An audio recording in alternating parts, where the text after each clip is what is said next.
ایک دفعہ کا ذکر ہے کہ ایک نہایت محنتی کسان جس کا نام رحیم تھا ایک زرعی گاؤں میں رہتا تھا جو کہ پاکستان کے زرخیز صوبہ پنجاب میں واقع تھا۔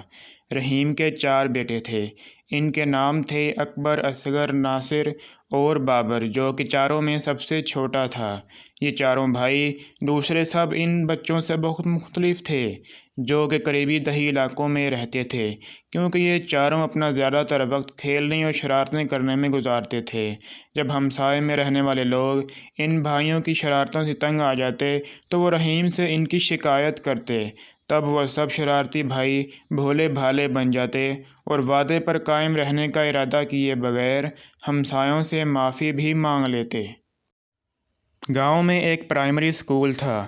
رحیم نے اپنے چاروں بیٹوں کو وہاں اس امید میں داخل کرا دیا کہ ان کے اندر کوئی نظم و ضبط قائم ہو، مگر یہ سب بھائی روزانہ اسکول بہت دیر سے جاتے اور استاد خواہ کتنی دفعہ ڈانٹ ڈپٹ کرتے مگر وہ اپنے طور طریقے نہ بدلتے۔ رحیم بہت ہی رحم دل انسان تھا اور اس نے کبھی اپنے بیٹوں کے ساتھ سخت کلامی نہیں کی، بلکہ وہ ان کے پاس بیٹھ جاتا اور ان کو دلائل دے کر سمجھانے کی کوشش کرتا۔ پیارے بیٹو، رحم دل والد نے ایک دن بہت پیار سے کہا، تم لوگ ابھی بہت کم سن ہو اور اپنا تمام وقت کھیل کود میں گزارتے ہو، لیکن اگر تم اس عمر میں محنت کرنا نہ سیکھا تو جب تم لوگ بڑے ہو جاؤ گے تو کچھ بھی کرنے کے قابل نہیں ہوگے۔ سب بیٹے یک زبان ہو کر بڑے جوش سے کہتے، ابا جان آپ بالکل فکر نہ کریں، ہم بہت جلد سب کچھ سیکھ لیں گے، ہم وعدہ کرتے ہیں۔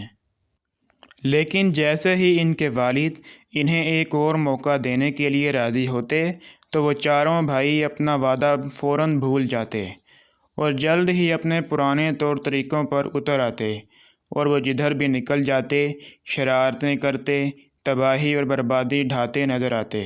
اگر کوئی ان سے کوئی کام کرنے کے لیے کہتا تو وہ سب طرح طرح کے بہانے بنا دیتے، جبکہ دراصل یہ چاروں بھائی نہایت سست اور کاہل تھے۔ پھر اسی طرح دن، مہینے اور سال گزر گئے اور یہ چاروں بڑھ کر جوان ہو گئے۔ انہوں نے پڑھنا لکھنا بالکل نہ سیکھا اور نہ ہی انہوں نے کھیت پر کوئی کام والد کی مدد کے لیے کیا۔ وہ ہمیشہ ایک دوسرے کو اپنی من گھڑت فضول باتوں اور مشکلات کے لیے الزام دیتے رہتے، اور ان میں سے کسی ایک نے بھی کبھی ایک دفعہ بھی اپنے برے طور طریقے کے لیے اپنی ذمہ داری قبول نہیں کی۔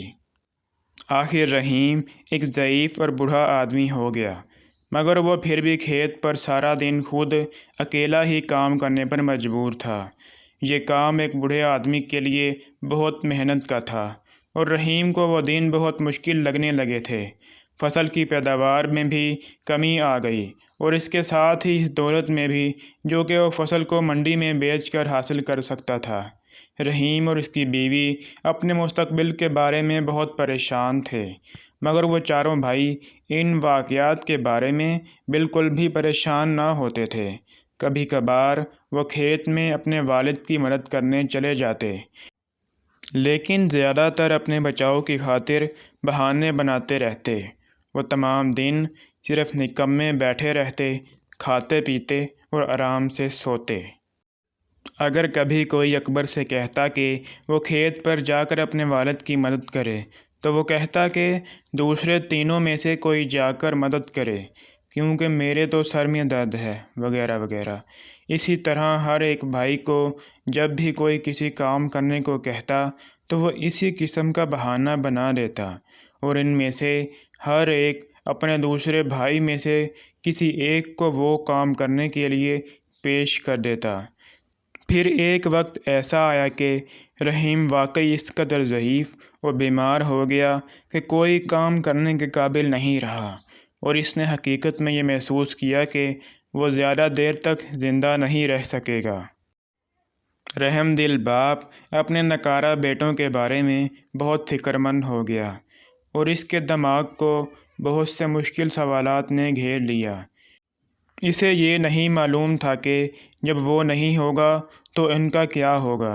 انہوں نے کوئی ہنر نہیں سیکھا تھا، اس لیے روزی کیسے مہیا کر سکیں گے۔ ان کے برے اعمال کے باوجود رحیم نے اپنے بیٹوں کو دل سے چاہتا تھا اور ان کی مدد کرنا چاہتا تھا، اس لیے وہ بیچارہ ضعیف آدمی بہت ہی غور سے یہ سوچنے لگا کہ کیا کیا جائے۔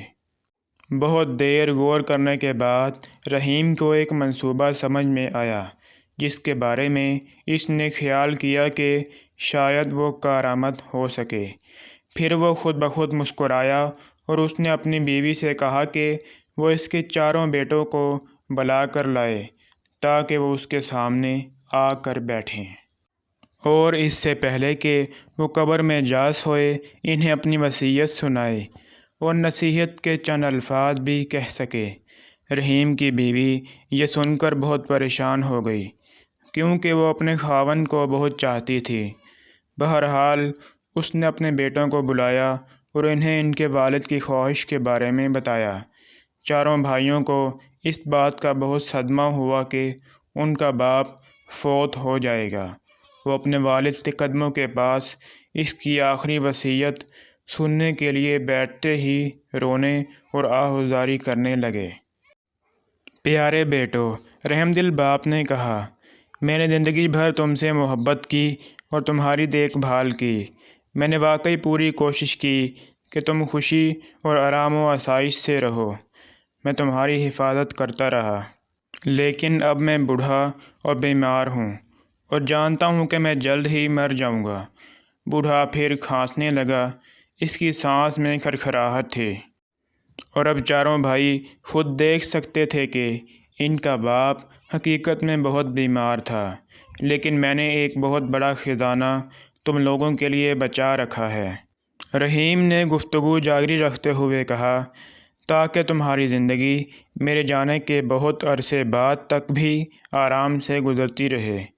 بہت زمانہ گزرا، میں نے اپنے کھیت کی زمین میں کسی جگہ ایک بہت بڑا اور بہت گہرا گڑھا کھودا۔ پھر میں نے اس گڑھے میں اس خزانے کو اس وقت کے لیے کہ جب تمہیں اس کی ضرورت پڑے حفاظت کے ساتھ دفن کر دیا، لیکن اب مجھے بالکل یاد نہیں رہا کہ وہ کس جگہ پر ہے۔ چاروں بھائی ایک دوسرے کی طرف تعجب سے دیکھنے لگے، لیکن وہ اپنے باپ کے خزانے کے تصور سے کافی خوش بھی نظر آ رہے تھے۔ میرے مرنے کے بعد تمہیں اس کا سراغ لگانا ہوگا اور اسے کھود کر نکالنا ہوگا۔ رحیم نے بات جاری رکھی، پھر تم اپنے چچا سے، جو کہ اس وقت خاندان میں سب سے بڑے ہوں گے، درخواست کرنا کہ وہ اس خزانے کو تم چاروں کے درمیان برابر حصوں میں تقسیم کر دیں۔ اس کے لیے آپس میں جھگڑے مت کرنا، اپنے چچا کے فیصلے کی تعظیم کرنا۔ یاد رکھو کہ اپنے بڑوں کی عزت کرنا ہماری تہذیب کا ایک اہم حصہ ہے۔ تمہیں ان کی عزت کرنے کو اپنا فرض سمجھنا چاہیے۔ چاروں بھائی کھیت میں دفن کیے ہوئے خزانے کو فوراً ہی ڈھونڈنے کے لیے مضطرب نظر آنے لگے۔ رحیم نے یہ ظاہر کیا کہ اس نے اپنے بیٹوں کے اس رویے کو دیکھا ہی نہیں، اور اس نے اپنی تقریر جاری رکھی۔ ایک اور نصیحت جو کہ میں تمہیں دینی چاہتا ہوں وہ یہ ہے کہ تم لوگ ایک دوسرے کے ساتھ کبھی مت لڑنا۔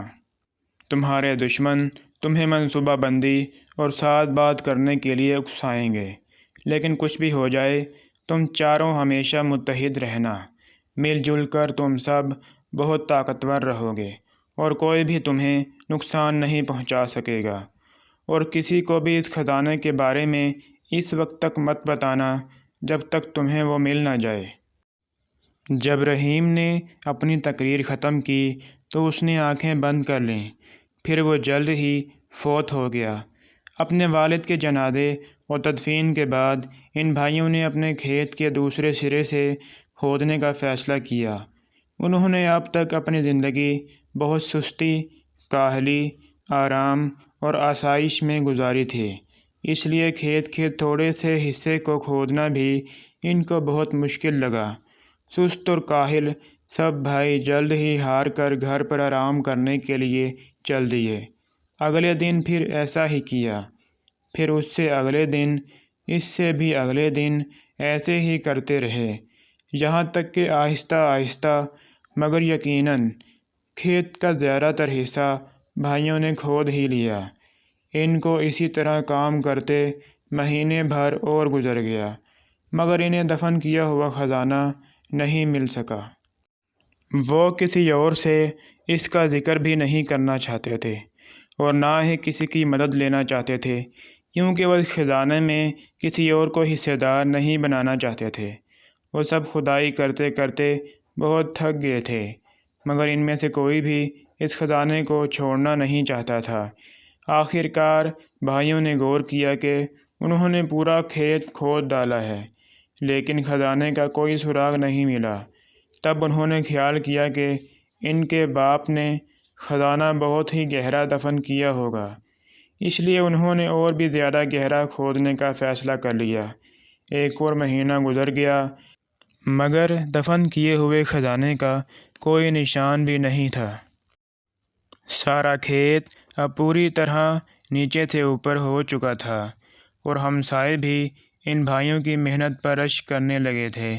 آخر کار چاروں بھائیوں نے دفن کیے ہوئے خزانے کو کبھی بھی پا لینے کا خیال ترک کر دیا، مگر یہ دیکھ کر کہ انہوں نے کھیت کو اتنی اچھی طرح تیار کر لیا تھا، اس لیے انہوں نے وہاں پر اس موسم میں گیہوں کی کاشت کرنے کا فیصلہ کر لیا۔ جب فصل کاٹنے کا زمانہ آیا تو اس کھیت میں بہت اعلیٰ درجے کا اور بہت مقدار میں گندم پیدا ہوا، جس کو وہ سب بھائی منڈی میں لے گئے اور اسے ہزاروں روپوں میں فروخت کر دیا۔ اپنے والد کی نصیحت پر چلتے ہوئے سب بھائی اپنی کمائی ہوئی دولت کو اپنے چچا کے پاس لے گئے اور ان سے اس رقم کو چاروں میں برابر تقسیم کرنے کی درخواست کی۔ ان کے چچا چاروں بھائیوں پر فخر کرنے لگے اور بولے، شاباش میرے بھتیجو، تم نے آخر کار یہ ثابت کر دیا کہ تم میرے محنتی بھائی رحیم کے محنتی بیٹے ہو۔ یہ کھیت جو میرا بھائی تمہارے لیے چھوڑ گیا ہے وہ خود ہی ایک خزانہ ہے، اور اگر تم اسی طرح محنت کرتے رہو گے تو تم اس کا ہمیشہ انعام پاتے رہو گے۔ اگلے سال چاروں بھائیوں نے محنت کر کے پھر گندم کاشت کی۔ اس دفعہ پیداوار پہلے سے بھی بڑھ کر ہوئی، اور جب انہوں نے یہ گندم منڈی میں فروخت کی تو انہوں نے پہلے سے بہت زیادہ رقم بنائی۔ کچھ سال تک اسی طرح کام کرنے کے بعد چاروں بھائی کافی امیر ہو گئے اور اپنے کام میں بھی خوش رہنے لگے۔ آخر کار یہ واضح ہو گیا کہ اکبر، اصغر، ناصر اور بابر نے دفن کیے ہوئے خزانے کا معمہ حل کر لیا کہ اصل خزانہ تو محنت اور ترتیبی نظام کا صلہ تھا۔ چاروں بھائی اپنے والد کی ہوشیاری اور دور بینی پر فخر کرتے تھے، کیونکہ صرف وہی تھا کہ جس نے ان کو محنت، نظم و ضبط، اتحاد اور اپنے بڑوں کی تعظیم کی فضیلت کا سبق دیا تھا۔